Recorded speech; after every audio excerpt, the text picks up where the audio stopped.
I'm assuming your stealth approach through Newton was successful, considering you have all your blood and organs intact.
Yeah.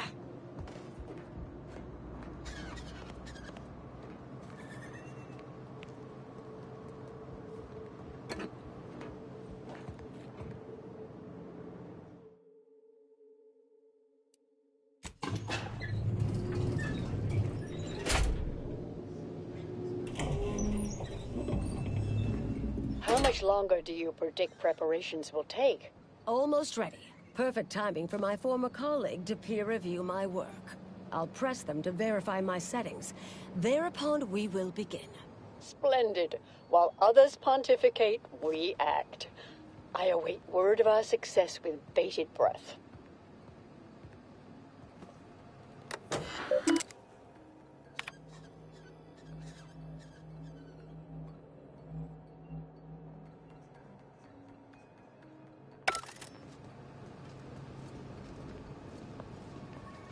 Head Intercessor Delgado, what an opportune time for you to appear. At the perfect moment to assist our experiment. What in the endless void are you? Shh. Comms off, but others are near. I need your aid before this ridiculous affair careens into disaster. Can I rely on you this time? Or will you already intend on scurrying away again? I came to derail this line of inquiry in such a discommodious way that no one would ever consider trying it again. For all the aforementioned reasons of it likely causing, or at least queuing up and leading to, the end of all things. You chose to leave me behind, again. So when they came calling, I thought it an opportunity to sort it all myself. Yet, admittedly, at this moment, I could use your assistance. This shouldn't be your burden. It's on me. You don't get to decide that, or adjudicate, or coolly comment in a steely growl. Not falling for that a 10th time. Help, or stay out of my way.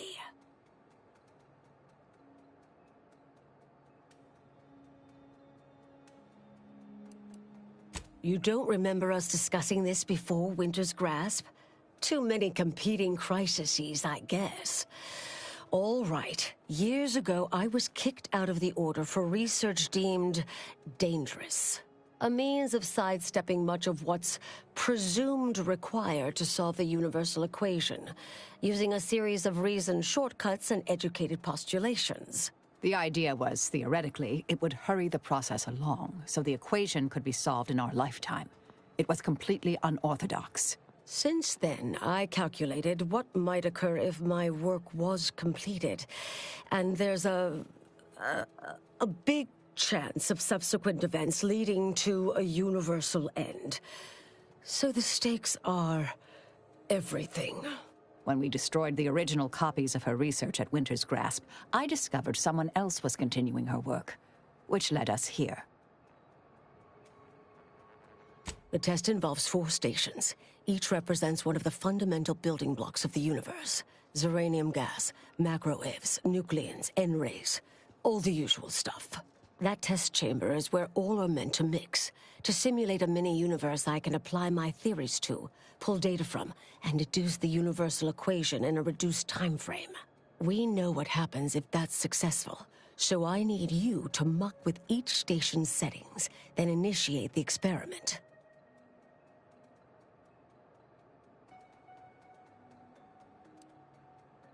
All you need to do is adjust each station's settings slightly. Things will cascade from there. Remember, subtlety is required. Yes, if we alter the experiment input data in a less than delicate fashion, Brun will notice, I assure you. The guards on the second floor won't appreciate visitors, so avoid getting spotted. Here's a maintenance key. Head down the vent. It's only the fate of the galaxy riding on it, so perhaps try to be careful.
Eradicate algorithmic dissonance.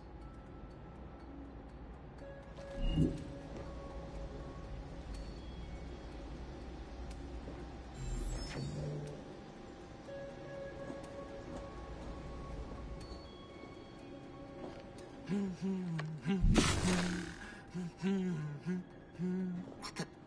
Something wrong back there? Hello?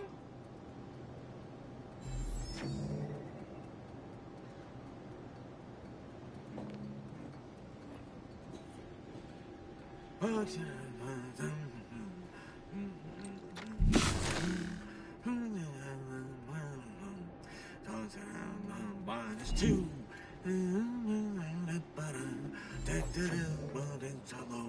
Now you know just what to do. Start the cycle, do-do-do. Path to ascendancy is non-linear. So it says in the good textbook.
Might have a problem.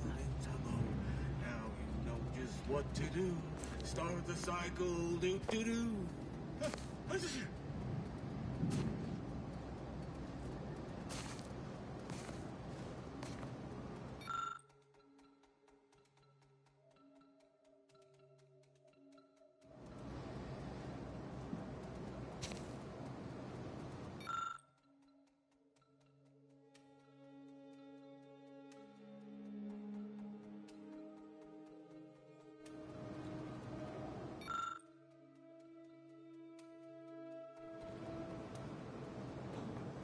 Path to ascendancy is known. So it says in the context.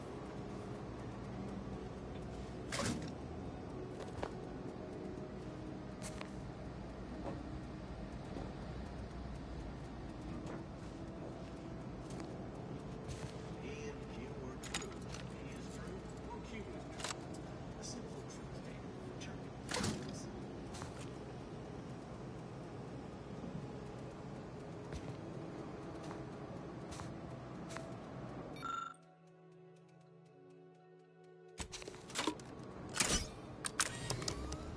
Hard to get in good sleep. Permutations upsetting everyone's natural logarithms.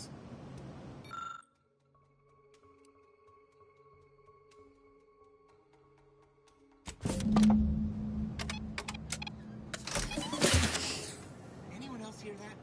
No? Oh, just me then, I see. 1, 1, 2, 3, 5, 8. 1, 1, 2, 3, 5, 8.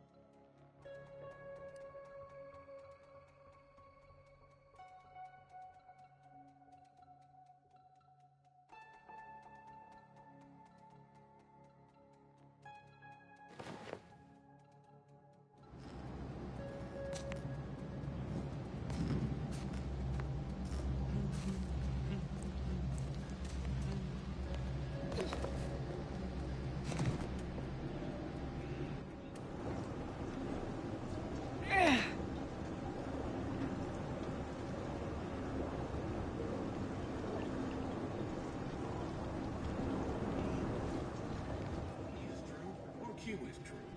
A simple truth table for turbulent times.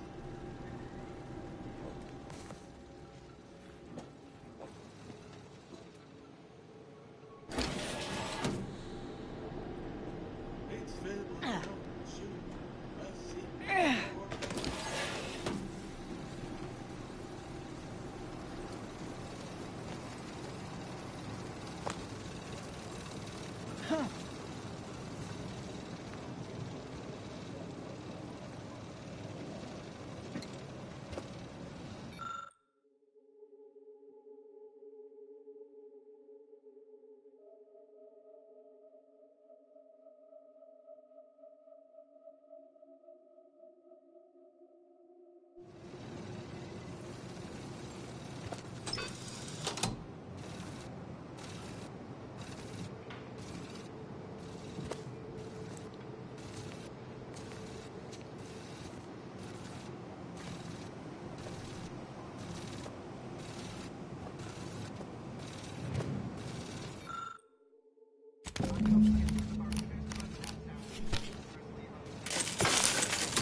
to.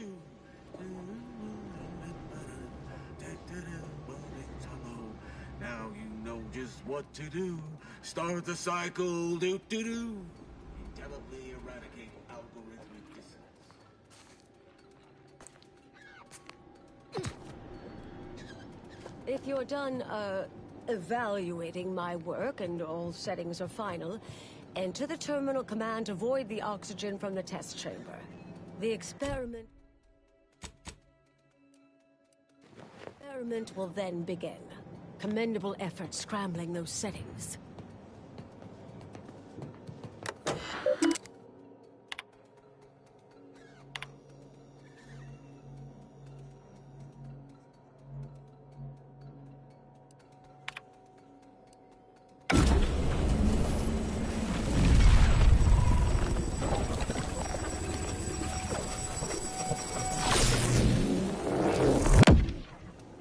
Did it work? Did it work? See, was it a success? What happened?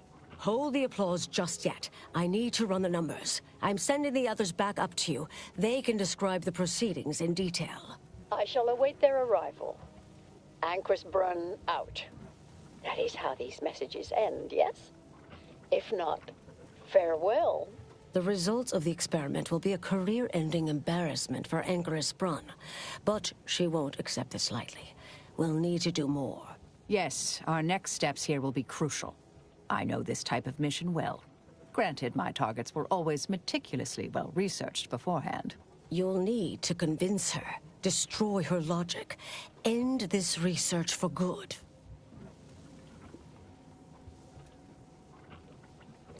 All it requires is a forceful array of incisive argumentation, logical reasoning, coercive persuasion, and cognitive contortioning.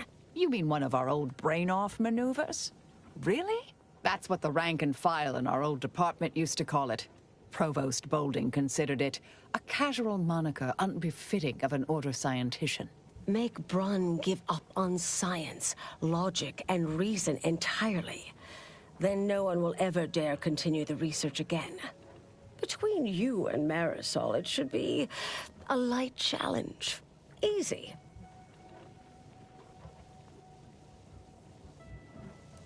A brain-off against an Order anchorite isn't entirely without risk. We could employ certain other methods to deal with her. From our former department's playbook. Oh, yes, a book you wrote titled Making an Execution Look Like an Accident. Despite the moral quandary ideally involved, unseen consequences still abound. That's hyperbolic at best. Data suggests significantly fewer unpredicted outcomes than outright murder, if properly executed. And I'm quite capable of skewing results in our favor. I naively hoped your commander would coax you away from such thinking.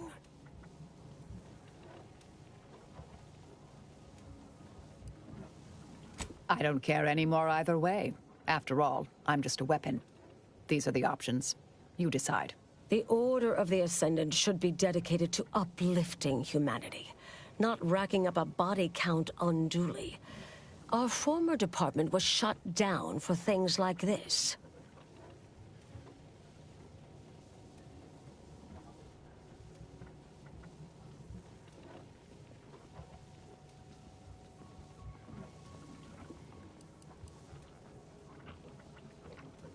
Thank you for listening. That's a relief. Admit I'm a bit surprised after some of your earlier leanings. Not sure I like the sound of that. And here I thought you'd fallen in with a better crowd.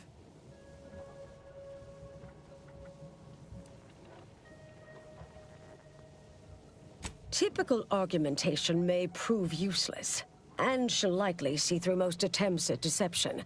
Be clever, unpredictable, surprise her.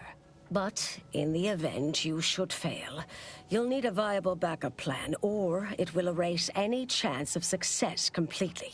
The Anchoress is housed in a test chamber similar to this one. It's been refurbished with some rather tacky furniture, but much of the old experimental apparatus remains. There is a hatch near the elevator upstairs. An external ledge leads to a vent system that can connect the two chambers. Doing so will expose the Anchoress to a lethal atmosphere. I'll need to make an announcement afterward that an accident has occurred tied into the experiment. For an extemporaneous plan, it's not a bad one. What if the Anchoress realizes what we're doing and calls for help? I'll cut off her comms when she begins pleading. Oh, that sounds even more heartless when I say it out loud. Please choose wisely. Here's the hatch key in case you need it. May all your endeavors elicit expected results. And Marisol, do keep out of trouble.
There you are. You saw the experiment through to the end, yes? The data hasn't arrived yet, so please do tell. Was it as beautiful as I imagined? Any inklings to the result? Or perhaps I oughtn't to have recloistered myself till after the experiment concluded, Well, don't just stand there. Tell me everything.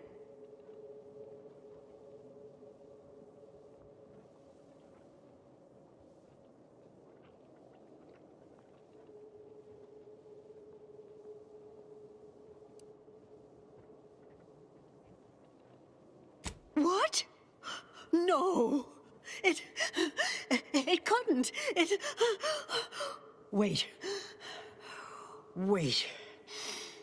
Let's start from the beginning. Step me through your understanding of what's gone awry.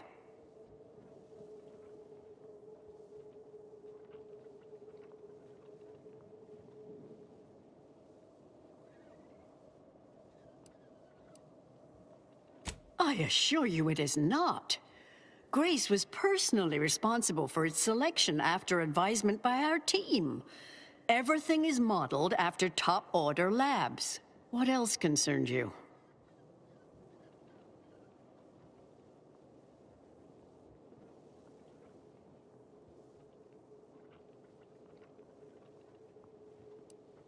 Solving the universal equation demands considerable thoroughness, but also requires all possible efficiency. Though, that said, it's true that we must guard against skimping unduly, to any extent that might introduce error. This was just a start. Such models typically make an enormous amount of errors at first. All quite expected, an anticipated setback, nothing more. It simply needs to be revised and refined. You certainly seem to be making a lot out of this, though, one must say.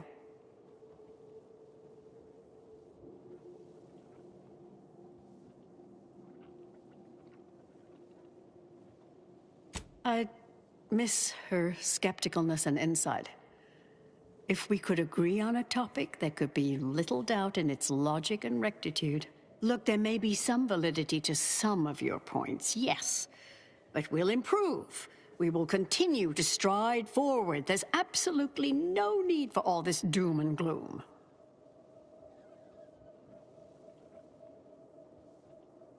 Oh, is one of you a seer now?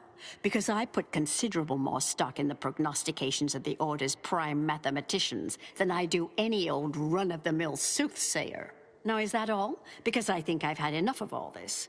Everything we've done here is built off Seer Bujold's research, which is quite brilliant.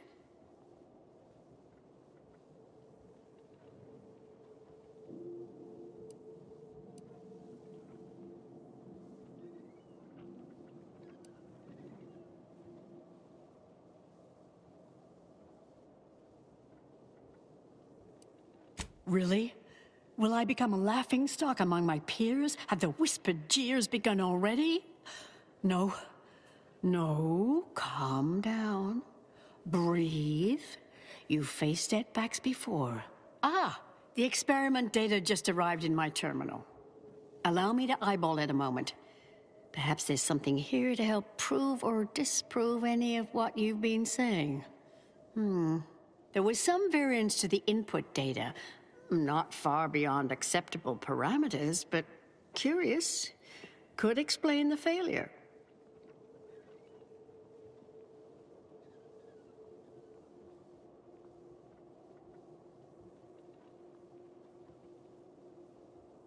Oh, come. One bad test wouldn't mean the science is completely flawed.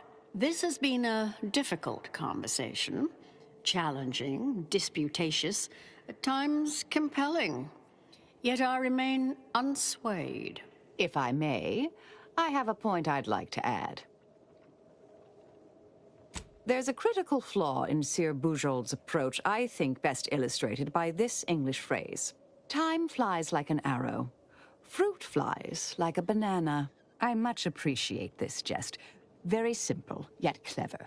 Because in English, the word like can mean similar to or I prefer. And flies can be to soar, or plural of the insect. Through this perspective, it functions, makes sense, is humorous even. But in another language where words' meanings differ slightly, it does not. The framework we interpret the statement from changes, thus rendering it uninterpretable. False. Bujold's method of shortcutting the universal equation is much the same. It lacks context. When you extrapolate the data from the mini-universe to the larger one, the information itself may scale correctly, but fail to interrelate. This little colloquy has proven rather arduous, and your points fail to... Wait. Considered as a whole... Damn it. No, I see it now. You are correct. We have obstinately and misguidedly blundered along here. The flaws in Bujold's research now seem apparent. Time for me to admit my errors. I'll need to inform everyone. Shut down research and operations. What will I do now? There's no place for me. Go. Leave me be. Our work here is done, it seems. Fellow scholars of the Order, this is Anchoress Byrne, with an unfortunate announcement. Our experiment today was a failure. Our line of inquiry has proven intrinsically flawed.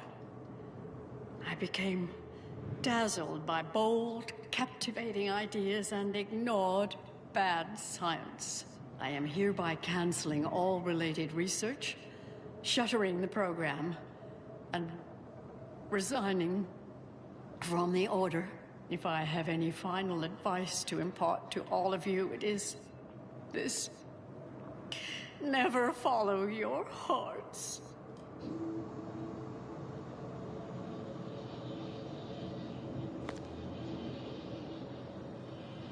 Agent, what do you need? May all our travails add to the equation.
I understand now why they say never meet your heroes, Intercessor Delgado. You've truly been an enormous disappointment. A key experiment fails and Anchris Brun abandons vital research right after you and your consort arrive. And we are all to believe these events were unrelated? That's circumstantial and more than a mite bit paranoid. I expect better from an Order scientician. Even one from the Department of Applied Scientism. Don't think I don't see your handprints all over this, Delgado. Oh, I'm sure you did much to assist. I'm not buying it.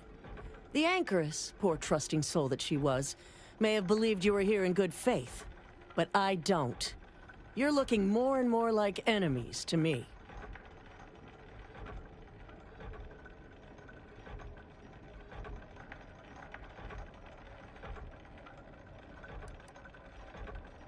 The Anchoress is one of the finest minds the Order has ever produced. I'm well versed in manipulative prevarication from feckless mutineers. Try again. Or try facing a gauntlet of well-trained exemplars. I could always choose for you.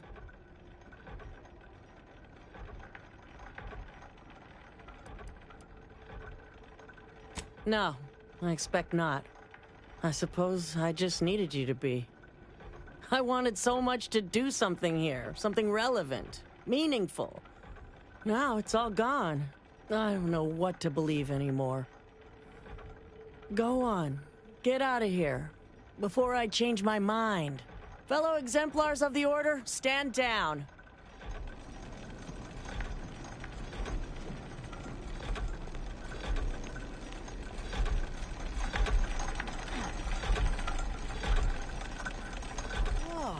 Was some good arguing. Reckon you'd give Auntie's litigation team a run for their bits. Yes, well done, Commander. Anais will be pleased.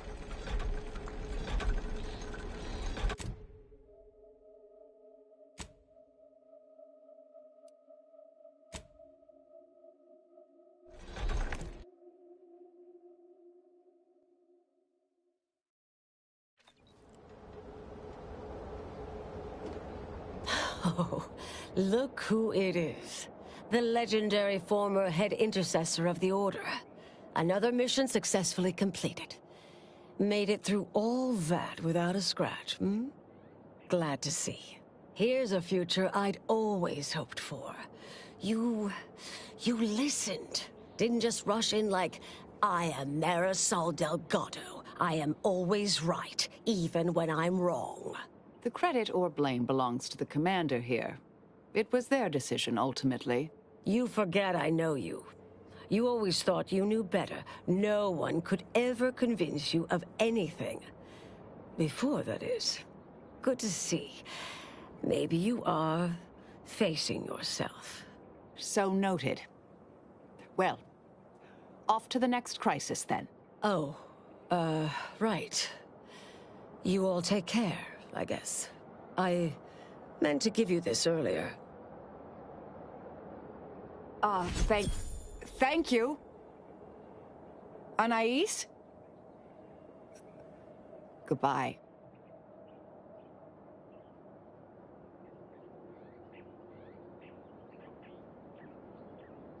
Oh, Brunn obviously murdered her. Thought you knew that. Perhaps it was an accident. Perhaps she simply wanted to knock Chow unconscious so she could sneak away. Or not. Indefinite immurement isn't for everyone. Even the finest minds may crack under the strain. But her canned feigned concern about Chow, how she kept changing the subject, both belied an underlying sense of guilt to me. Well, enough, Commander. Shall we go? I'm sure there's someone you need me to kill, yes? Ain't sure I like this.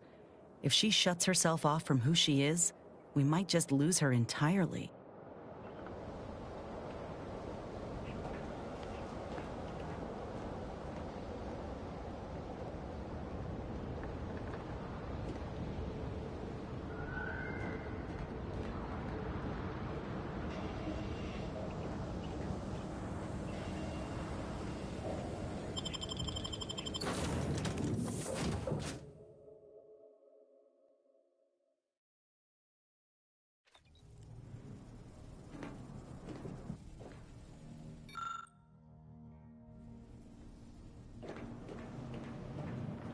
Commander, it's customary to evaluate results after a mission of reasonable significance.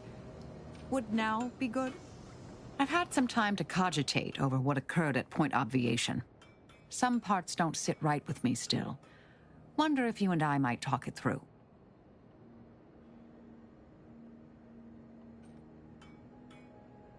A bit, yes. With the work I used to do, I'm no stranger to guilt and regret. Midway into my requisite sleep cycle is when it usually plagues me the most. With Anchris Brunn, I know what we did was right. I know it saved lives. But we tricked her. Forced her to doubt her mind. You heard her. She's not just dissuaded. We broke her. And yet, such actions were par for the course for me in the past. When my remorse for Brunn rears its head, it will need to get in line.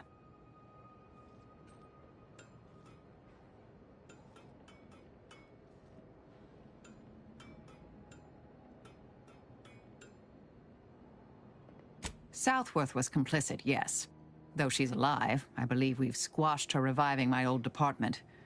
Struck me as little more than a functionary with a gun, truth be told.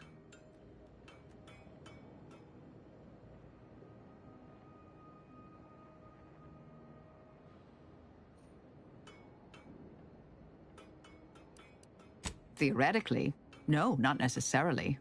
In practice, with that motley group of scienticians, absolutely. Luckily, we halted the catastrophic ramifications. Well, one hopes. According to Anais, we greatly reduced the likelihood of that occurring. It's not zero, but completing the brain off lowered the chance significantly.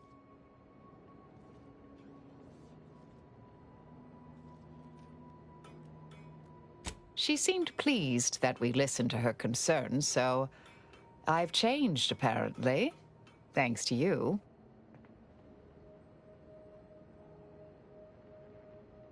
It's been a while since anyone gave me a good talking to like Anais did. And I'll admit your influence has been rather positive. I'm pleased with the path I'm on now. I didn't think this is what the plan had in store for me. I've been facing myself with the same zeal I face my enemies. With tidier results. Appreciate you taking the time to talk it over, Commander.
Enjoy your time in the garden.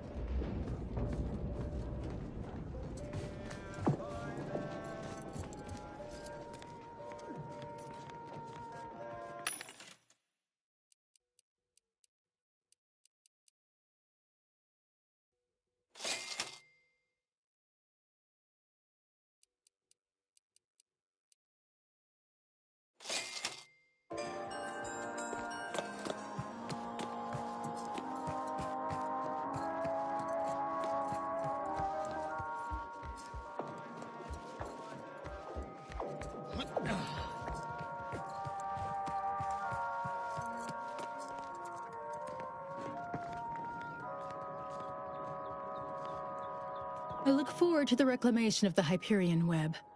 Hopefully you shall facilitate that. Now, how might we be of use to one another? Yes! Excellent! Take that, reductionists! Your horrid little surveillance devices shall finally be used for what their purpose should have been! Don't tell anyone about that outburst, please. Here's something to keep you quiet.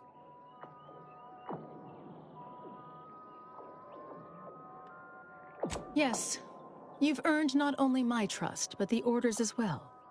I hope you'll continue working with us in the future. I've informed the presiding bishop you're coming to speak with her. She can be found in the room off the main stairwell. I'm sure I don't need to say this. But if you even think about bringing harm to Ruth, I shall know. Be on your very, very best behavior.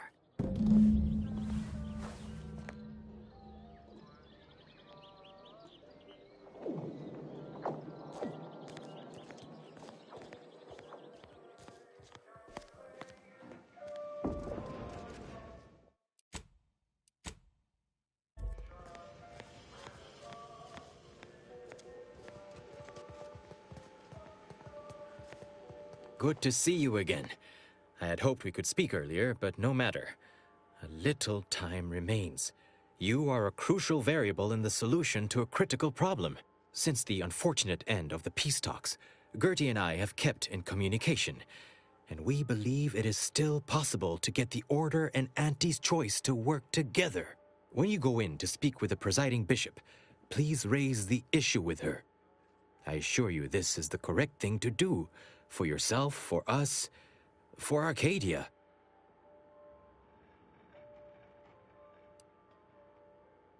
For one, having the allied might of their forces at your back when facing down the Protectorate. If that's not sufficient, perhaps some additional incentive could also be provided. And if you might consider an appeal to your better nature, ending the conflict between Auntie's Choice and the Order would have untold benefits for all Arcadia. Farewell. I would say good luck, but I put no stock in chance, only probability.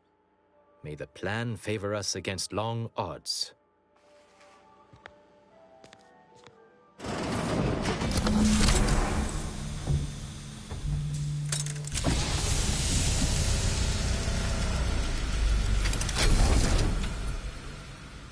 The Order has always proclaimed patience as a virtue, but I am pleased my waiting is finally at its endpoint. For so long, you have only existed as numerical values on a chart. A bright star in a constellation of possibilities, as it were. Now with your arrival, the Order nears the totality of its goals, provided you are willing to stay aligned with our cause.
Faith is trust without evidence.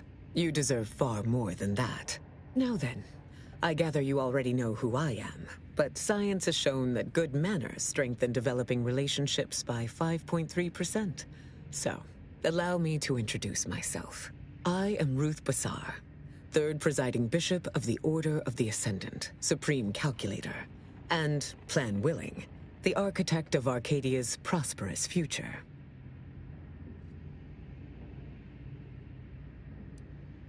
I admit, when I sent my initial message, I did not exactly know who its recipient would be. But I trusted the plan, and lo and behold, it provided you as the solution. Your recent exploits at Greater Tranquility Station have certainly made for compelling reading material. Confronting an assassin, and thereby sparing the delegates' lives before the rift inexplicably destroyed the station? Such a commendable effort is worthy of acknowledgement.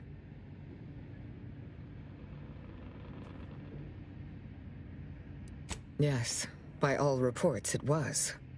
But the plan evidently has greater outcomes prepared for Vicar Levin.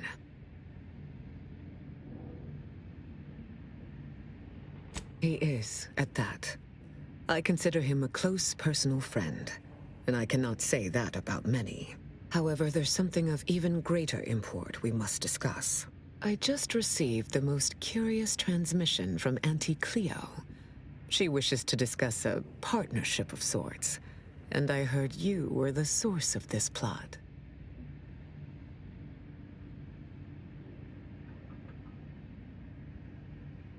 I must admit I have significant doubts about colluding with an entity like Auntie's Choice. Why should the Order agree to even entertain the possibility? Simply put, we got the troops, the firepower, and the know-how to beat the Protectorate. Respectfully, I think we both know that your forces can't do that on their own. Military support loses its usefulness quickly in times of peace. It is that which gives me pause, among other concerns.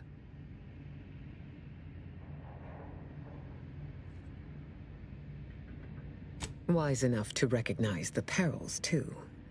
But the right course often involves remaining open to new possibilities. Auntie Cleo has already proposed a secure conference room on board the Undisputed Claim for our use. I will await your arrival there to mediate.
silent as a tomb. I hope we aren't too late.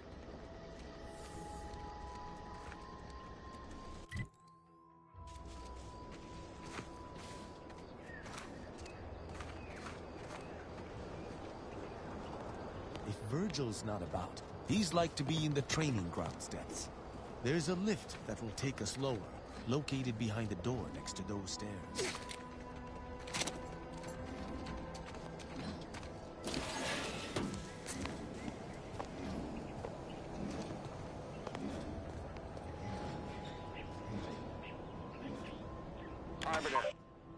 Arbiter Nebs, the words are a song to my ears. This, no doubt, is the opportunity I have long awaited. These hapless recruits arrived just before the invasion.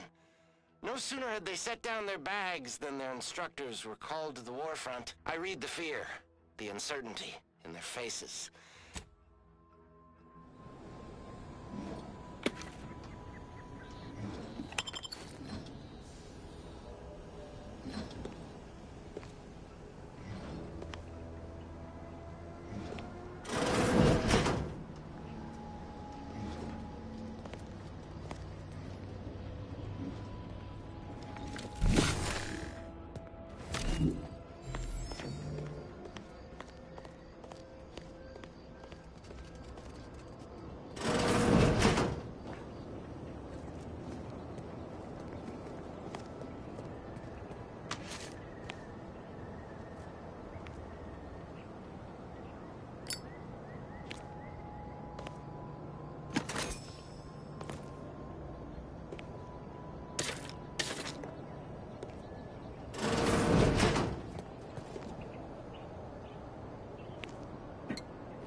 Tristan!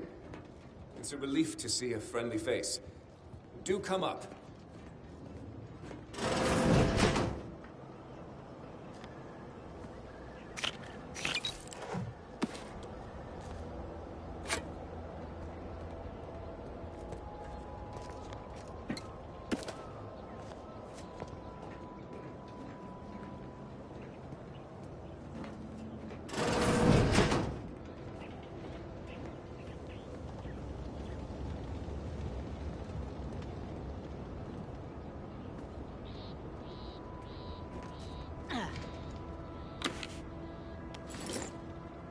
Virgil! Ah, thank the architect I found you intact. We visited the Supreme Arbiter's office in Central Control and found something... impossible. Impossible? Why is it impossible? So that you may claim ignorance as to the truth of what you've uncovered?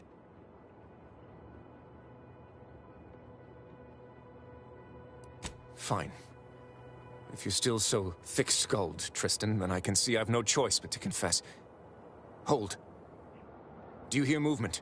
Attention, Arbiter Virgil Montag. Under the jurisdiction of the Council, we stand to bring you low. Do not resist. Damnation! I knew the Sentinels were looking for me, but I did not expect they would come to this place.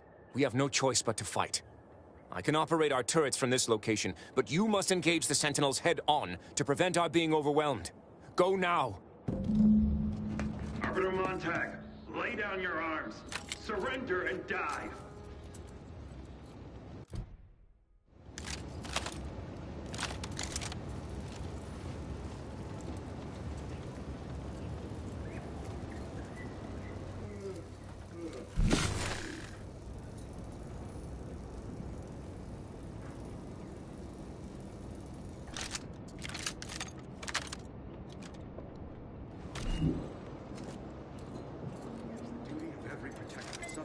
Ensure they are operating at peak efficiency.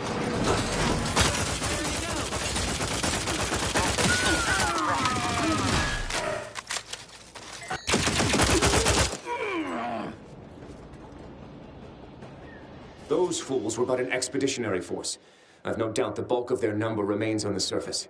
I shall take an alternate path to prepare a surprise for our would-be assailants. Then I shall flank them as you engage them. Hold! You were beginning to say something before we were ambushed. I would care to hear it. We cannot have this conversation until we are safe. Engage those on the surface and I shall join you. Go now.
My thanks and my hammer.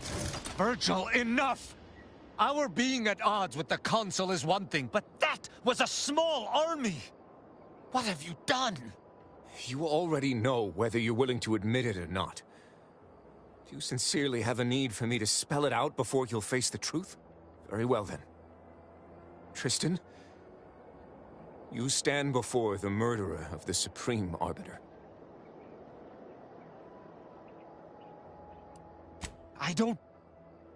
I don't believe this. The Council must have captured you and sent you to mental refreshment. It's the only... Open your eyes, Rao. Those Sentinels were here with due cause. The elimination of a murderer. The Supreme Arbiter was planning to send a message in her final moments, pledging allegiance to the Council. Who do you think bore witness to those final moments?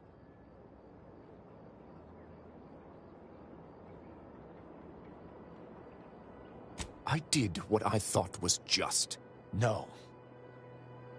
You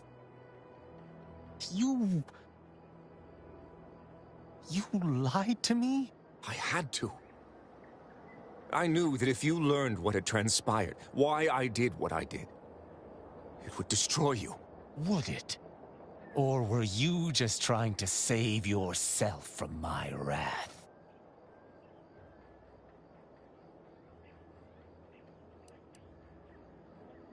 You're right. You're right. I can't let emotion get the better of me. This is not the first time we've encountered the paradoxical nature of Protectorate law. Each time we did, you convinced me to stay my hand, and I do not regret those I spared. Our prior conclusions inform my present feelings. I theoretically understand what Virgil did, for there was no proper decision he could make. But I cannot view this objectively. Virgil killed our mentor. It's madness. I cannot simply let that stand. Can I?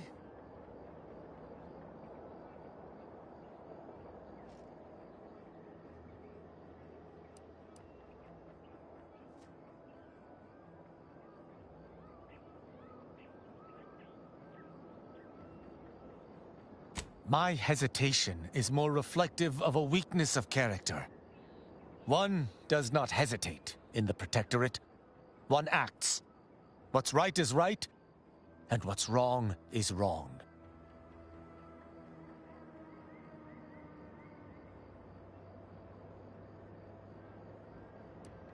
Each encounter we have experienced together has left me torn. And this circumstance is more extreme than all others combined. But the law is clear on this. It is explicitly illegal for an inferior to execute their superior. The issue must be accelerated to a higher authority. But is addressing traitorism not the utmost priority of any arbiter? Is not the betrayal of everything we stand for more significant than a breach of protocol?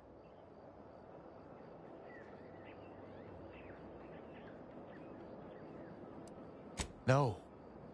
And even if there was, maybe this was right. We must think for ourselves if Arcadia is to survive. I cannot bring myself to execute my sworn brother.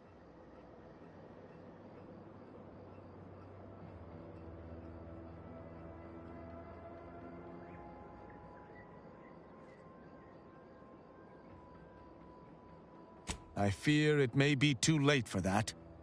I have made my decision, and I shall stand by it. No matter how torn I may be. I know not what to make of the Supreme Arbiter's betrayal. I'll have to ruminate on it for some time. But that aside, I forgive you, Virgil.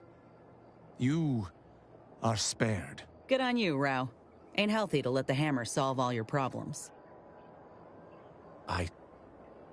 I don't know what to say. I just wish there had been some other option.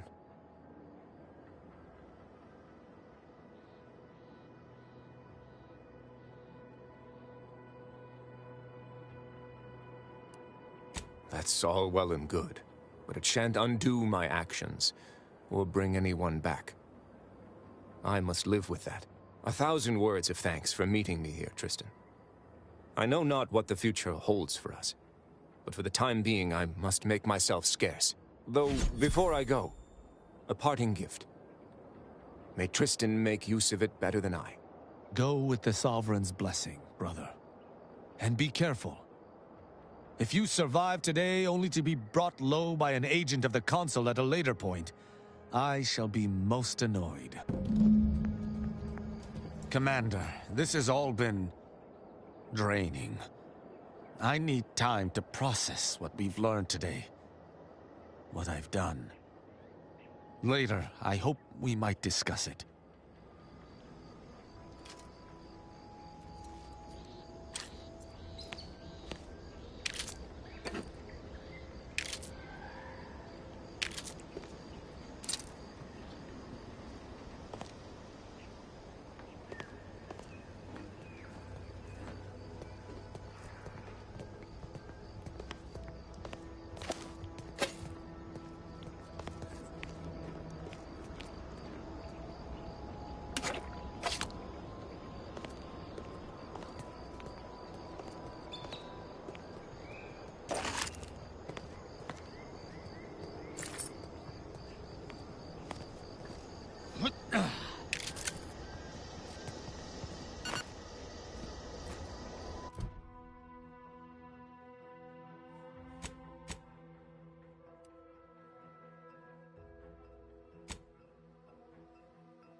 Commander, I've had some time to process what transpired with Virgil. Despite the manner of what Virgil has done, I cannot help but be glad I did not need to slay him. I can only hope he does not run afoul of further Sentinels. I still have much doubt about my path, but I don't believe Protectorate law is as ironclad as I once thought. Having good intentions does not spare you. Doing what you think is right does not spare you. This cannot be justice. Yet what can I do? More than 100 years of Protectorate society cannot be changed by a lone body. Can it?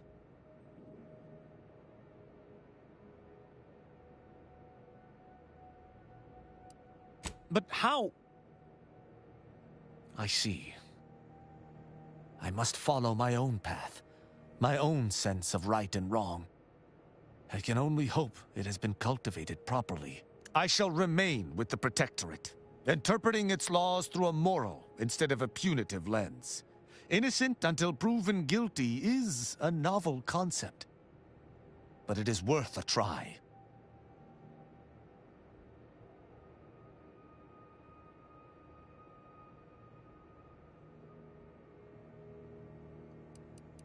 Words are not worth the air propelling them. Let me make good on them first. Then you may be impressed. When we began traveling together, I was not sure what to make of you. But your input throughout our time together has been invaluable. I deeply appreciate your hand in this investigation, Commander, and in entertaining my incertitude. Let us move forth to free Arcadia from injustice.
Cleo versus the Moon Man is a ballad for our ages. A thing of legend, to be handed down for a modest fee to each successive generation. Spacer's choice swollen-headed mascot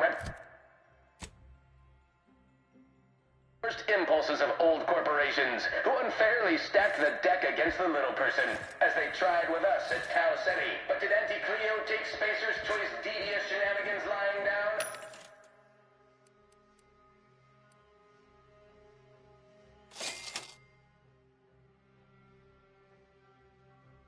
Oh, just like our sponsored tossball team, the Auntie Cleo's darlings refused to do when things were down at the end of the sponsorship series against the Spacers Chosen. I'm Jean Turker Tyler, sixth base person for the Auntie Cleo's darlings.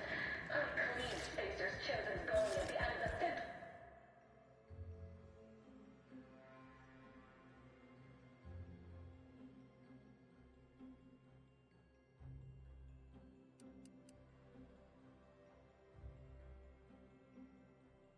Then made a Sunday goal to win the game. Whenever I see that Moon Man's grinning face, I want to... Welcome to Head Office Tower. Again. Remember what we discussed and act equitably. I endorse this message.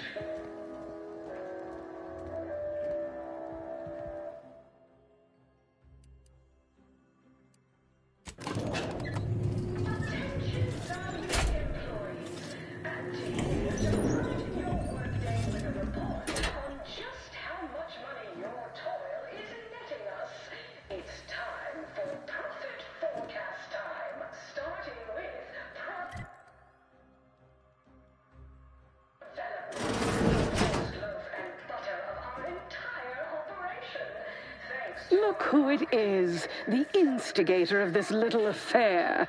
Her mathematicalness should be along soon, unless the leader of the Order's too busy crunching numbers to attend to business. There we are. Apologies for the delay. We were resolving some technical issues. Cloister's atmosphere has a tendency to... Oh, yes. Regale us with a thorough account of Cloister's atmosphere. Spare no detail. This must be Auntie Cleo's trademark wit. I expected better.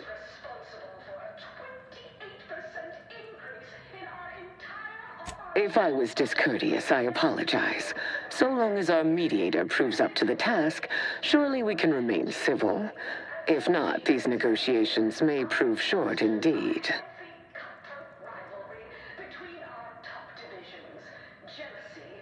From where I'm positioned, I sense 3 sore points still in need of massage. Point 1, control of the archive. Point 2, oversight of production and distribution of skip cores. And point 3, management of Rift technology.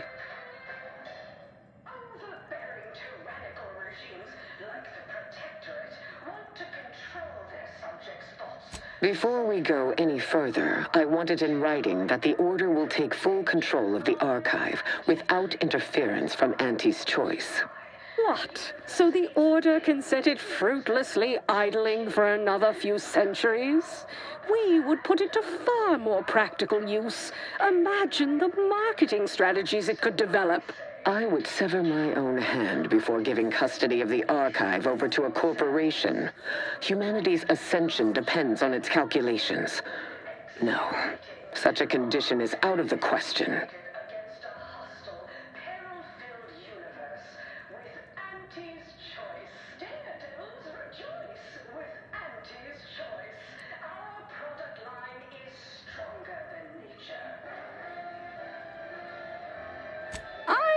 Amenable to that proposition. Less work on our part.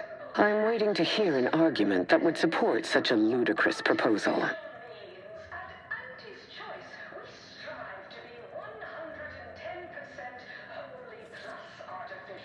That is a compelling vision of the future. One I could perhaps support. Involving money in science seems questionable. But having access to Auntie's resources would be useful for our research. Fine. Yes, I agree. Reluctantly. Ruth, I commend you for being so receptive, and I assure you that Auntie's Choice values science. Nothing bad has ever happened when science and commerce are combined. On the subject of science, it would be most prudent for us to discuss who will be overseeing the management of skip drives, specifically the production of skip cores. No one understands production like we do. Besides which, we have far more experience using skip drives. It was how we came to Arcadia, after all. Where Auntie's Choice manages, the Order would undoubtedly excel. Do not exclude us from consideration merely for lack of experience. So you ramp up production? And then what? Hand skip drives out for free to whoever wants one?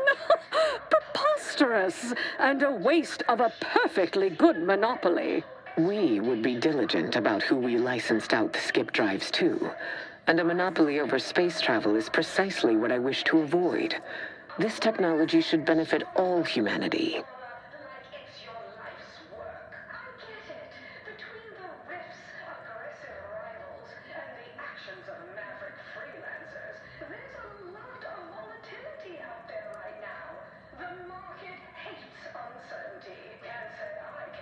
That assumes Auntie's Choice would even abide by such a list of restrictions, and which would almost be impossible for the Order to enforce.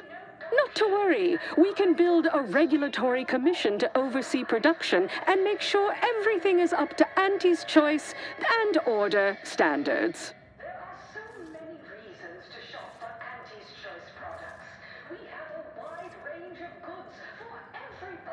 Oh, partiality concerns are a thing of the past.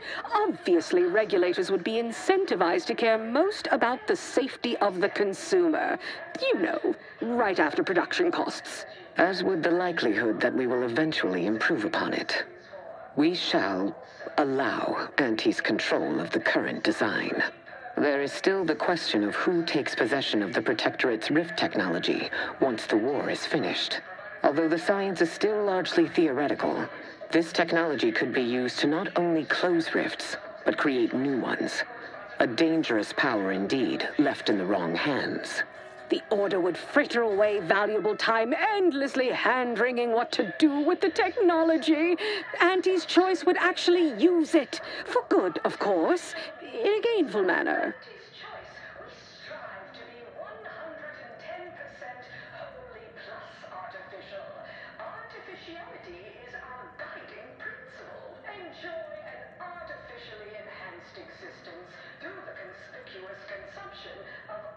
A 50-50 split? But that's so equal.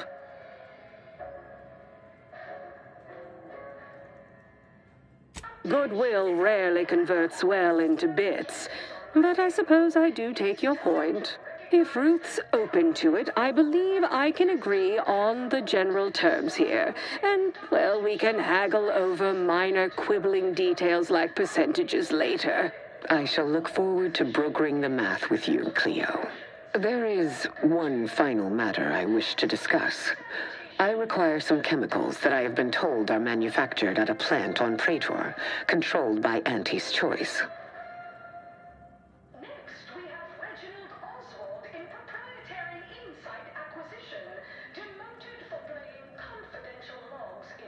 I know which plant you're referring to, Ruth, and what comes out of it is hardly safe for general use. Out of professional curiosity, what could you possibly need with such dangerous compounds? Running a little experiment, are we? On what? Or whom?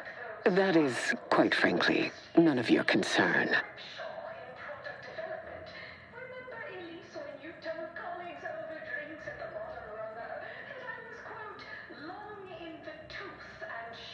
Precisely. Partners don't withhold secrets, although they can and probably should withhold extremely dangerous chemicals if not properly notified of what they will be used for. I will make no progress with my request without further explanation, will I? While the Archive is an infinitely complex machine, an equally complex apparatus has been designed which allows one to interact with it directly. Brain-to-logic assembly, as it were. Unfortunately, this headgear exacts a rather tremendous cost on the wearer. A certain panacea is needed to survive it, but I require these chemicals to finish it.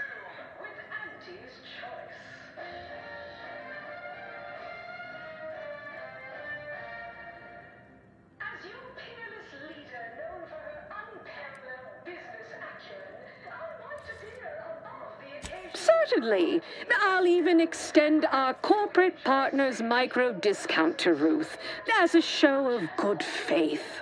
Best I'll say is today's outcome is workable. Barely. Our gains were not as exclusive as I had hoped they'd be. Arriving at any arrangement even remotely equitable was statistically improbable. Be glad our mediator managed to find a middle path forward. As am I. You certainly have a way of curving probability into your favor. Well, that'll be all for today. Don't forget to purchase the latest in Auntie's Choice products out on the value-added Esplanade, or enjoy a refreshing cocktail at the Best Choice. And do come see me personally when you have time. I have just the thing in mind for an accomplished freelancer such as yourself. One moment. There are still the logistics of recapturing the archive to consider. We'll, of course, provide our expert troops to support these efforts. Have your people call my people to sort details. Toodaloo! Brusque as ever. Auntie's troopers will certainly help us manage the Protectorate forces easier, especially if supported by your help. But it would be irrational to expect you to endanger your own life without a more specific strategy in place. Fortunately, I have already given this some thought. First, Order forces must move into our former headquarters at Spyreton. A simpler task now that you have liberated it. By all accounts, you thoroughly routed the enemy. Well done. More importantly, there is a lift located in Spyreton which can deliver our troops into the archive to assist you against the Protectorate. Unlocking and calling that lift can only be done from within the archive, however. So you will need to infiltrate the archive by alternate means, via a bridge connected to Newton. Fortunately, I am told you already dealt with the cultists there.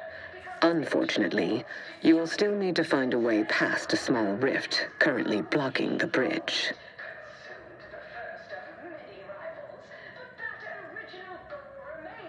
Ordinarily, I do not fancy surprises, but you are proving an exception to that rule.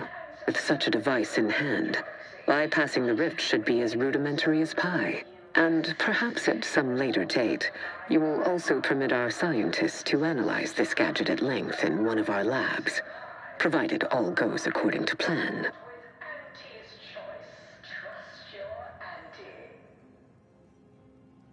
There is a computronical key that you will also need to locate within the archive called the Calcaduceus. The Calcaduceus grants special access to the archive. Once it is back in Order hands, we will have full control over its systems once more.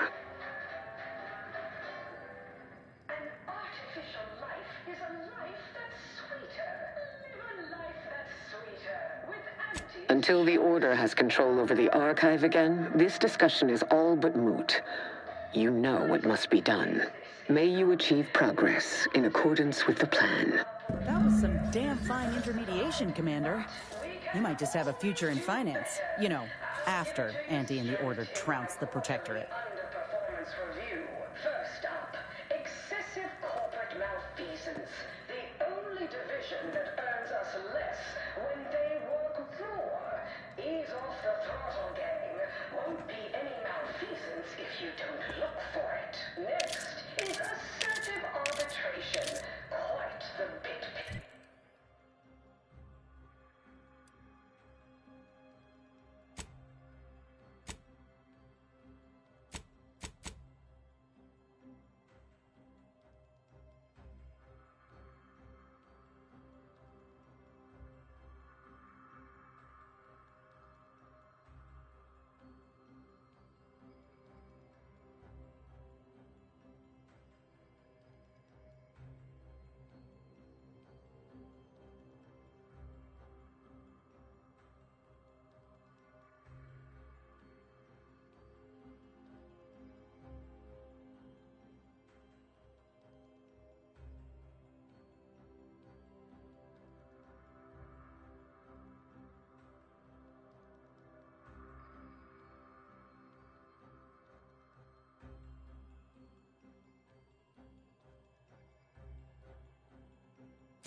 citizens to shop for Auntie's Choice products. We have a wide range of goods for every budget. We've successfully co-opted yet another of our rivals. Can't believe those eggheads accepted the deal. What's next on my agenda? That outside contractor is here. You requested a brief tete-a-tete. Ah, there you are. Our fresh-faced new go-getter. We meet in the flesh at last. You've proved quite useful. Keep it up. You'll be going places. You don't seem much put off by my appearance. Good. I have no stomach for those with no stomach regarding me having no stomach. It is, however, something of a brand secret reserved for only the most trusted confidants, and covered in detail buried within the confidentiality clause you agreed to on arrival. I trust this presents no concerns for you, yes? Well, ain't meaning no disrespect, it's just everyone was saying that you were focused on a product launch or avoiding assassination attempts. That's why you weren't seen in public. Poor dear, believing that erroneous drivel. You do know I have a reputation to maintain. I can't let every rung leech know my condition and open the door for plotting. I ask again, do you have any problems with the previously mentioned stipulations?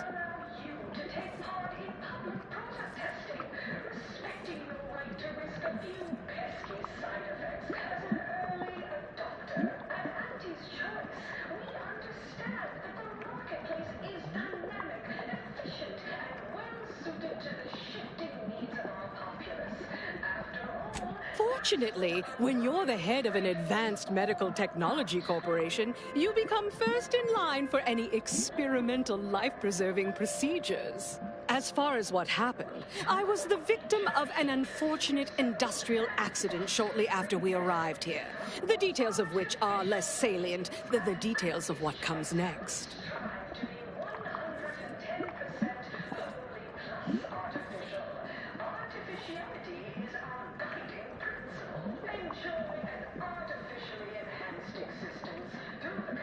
Not exactly. Well, exactly. But not in the way you think. We have a mission for you that is vital to Auntie's Choice's survival. We've uncovered an opportunity to procure me a new, audaciously improved replacement body.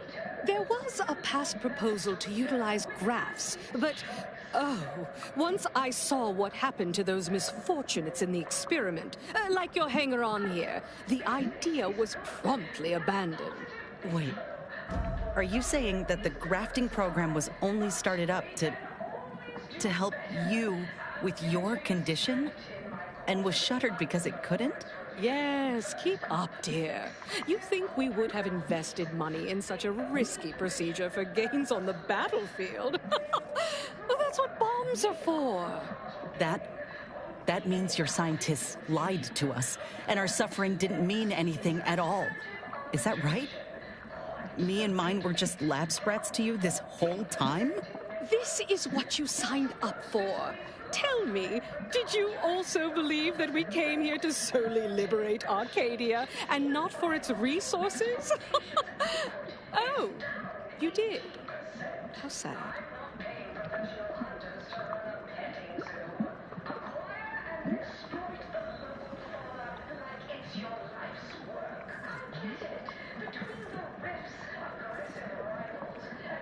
I'll have you know, we at Auntie's Choice are far from blood simple.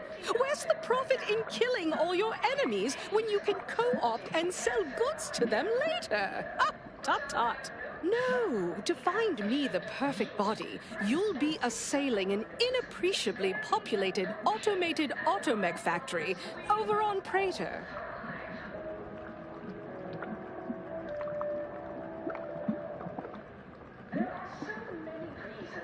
That facility was designed to build complex automechs, a natural choice when the Protectorate began experimenting with a proxy body for the original Sovereign. It was the last in a long line of his ill-fated life extension experiments. Work halted when he died, and the torso prosthesis they developed has been locked in the lab ever since. Make it mine.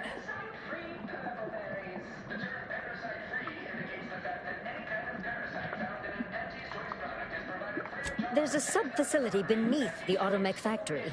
Its entrance, being hidden, is easy to miss. But we can show you how to find it. Well then, fetch me my new body and we can finally begin bringing this system to heel. Is the foundation that Auntie's Choice Society is based upon. Not because we were...哦，这个任务就是我之前一直没办法下去，找不到把那个道门打开的任务了。哎呀，真的是还没有触发，在这边触发了。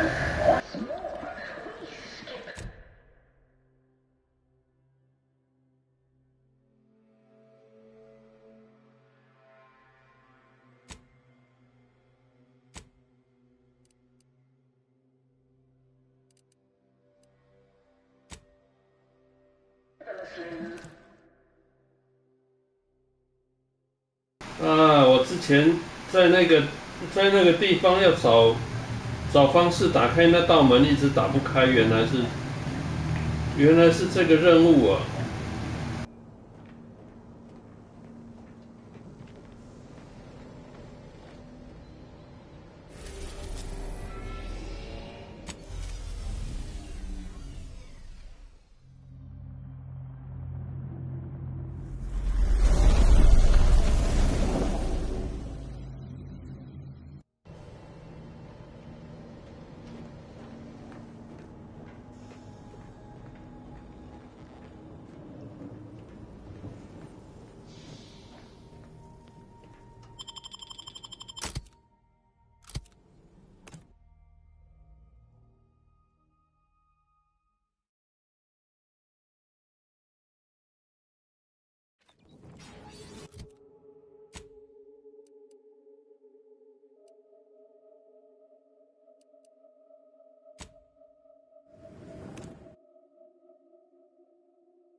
之前我已经来过这边找了好久，原来是要触发这个任务。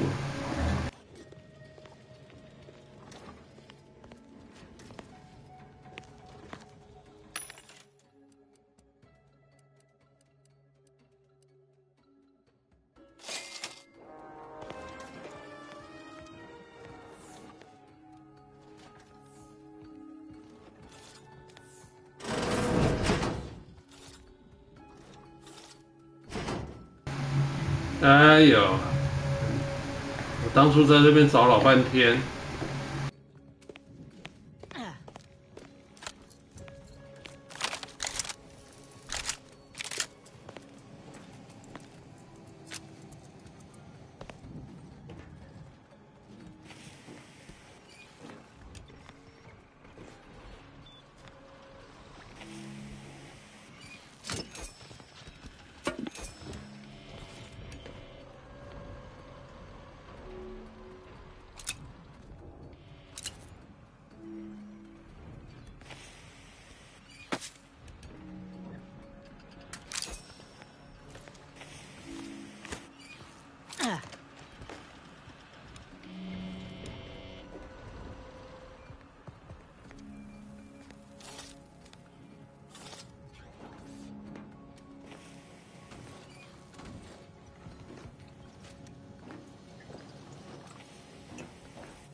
from Anti-Cleo! Seize them!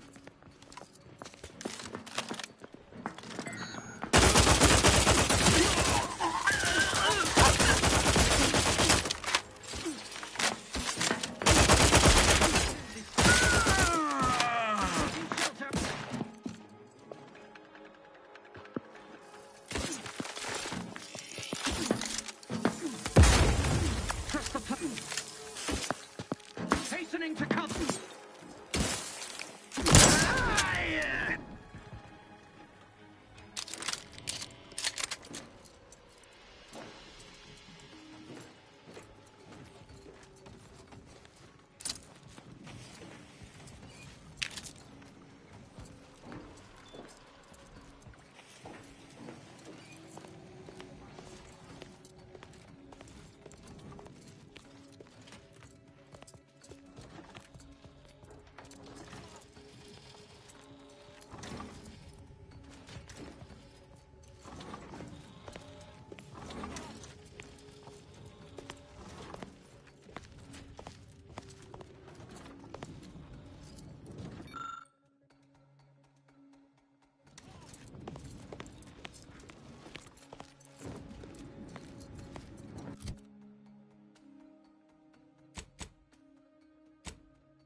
Choice won't...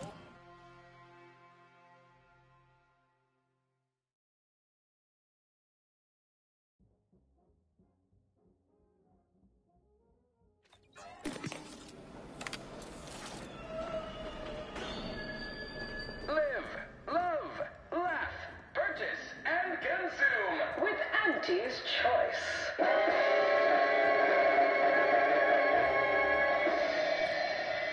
As your peerless leader, known for her unparalleled business acumen, I might appear above the occasional frivolity. You know, I do enjoy spectating sporting matches as much as all of the base road and files. The big rift cut off toss volumes from the home, but our Arcadia Grove is a worthy substitute. Certainly a more profitable program than the Protector it's all. Soon I'll be able to leave this office and... You're back! Finally! Finally! Do you have it? Did you bring it here? Bronzing is prohibited in the Tuesday and Thursday zones. Why you have the T-zones then? Oh, and sportsmanlike conduct is... A last-minute shakedown, is it? I knew I liked you. Yes, of course. Fine, fine. Oh, let me see it. Yes, indeed. Oh, let me look at you, gorgeous. If you'll all just excuse me a moment as I slip into something more formidable.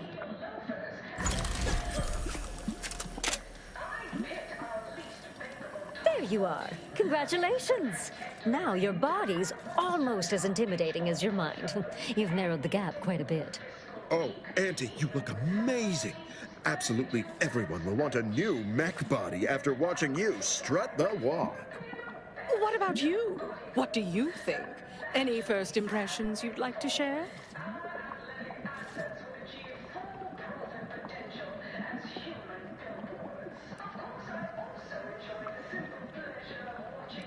Wonderful! Exactly the effect I was hoping for.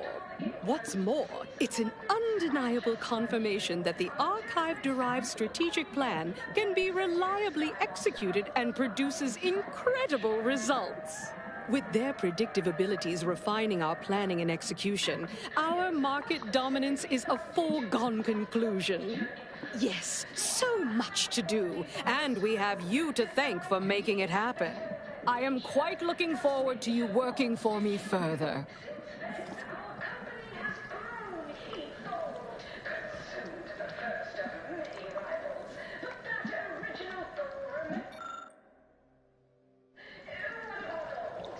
As they say, time is capital, time is bits. You're burning Luca just standing there. Go! With the Consul now in charge, harsher restrictions are likely to be implemented across Arcadia. Avoiding Protectorate capture, interrogation, and/or disembowelment is advised.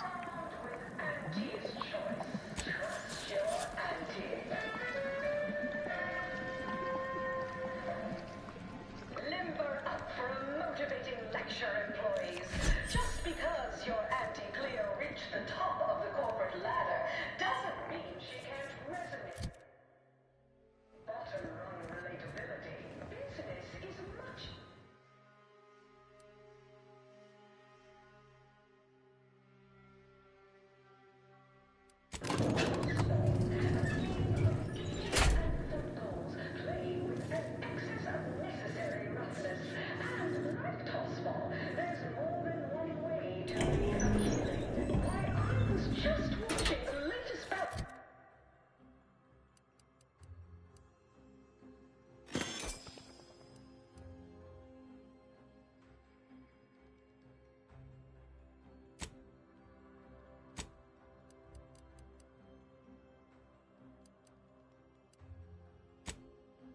The easy.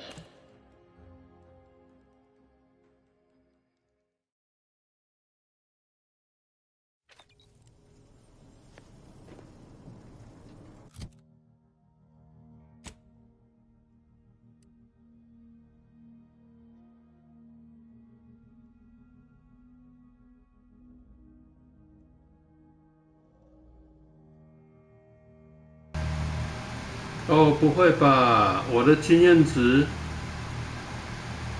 已经升到最高了吗？你当前拥有的经验值即达到下个等级所需要的。诶，可是我需要那个。我需要这个医学还有2点呢，我不会吧？哎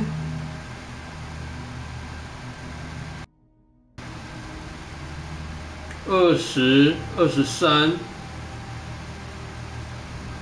36、46、48。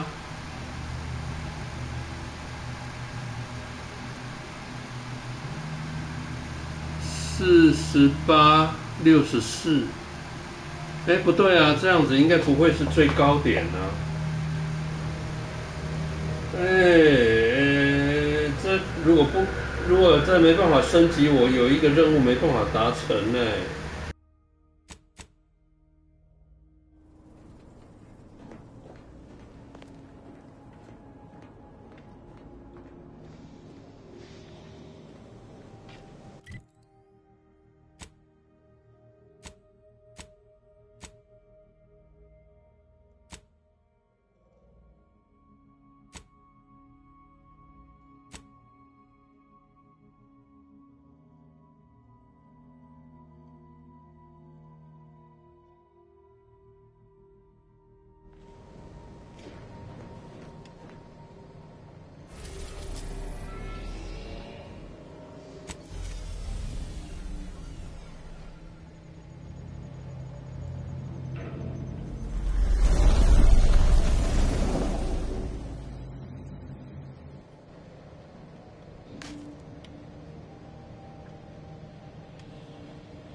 好吧，就先玩到这边了，已经快11点半了。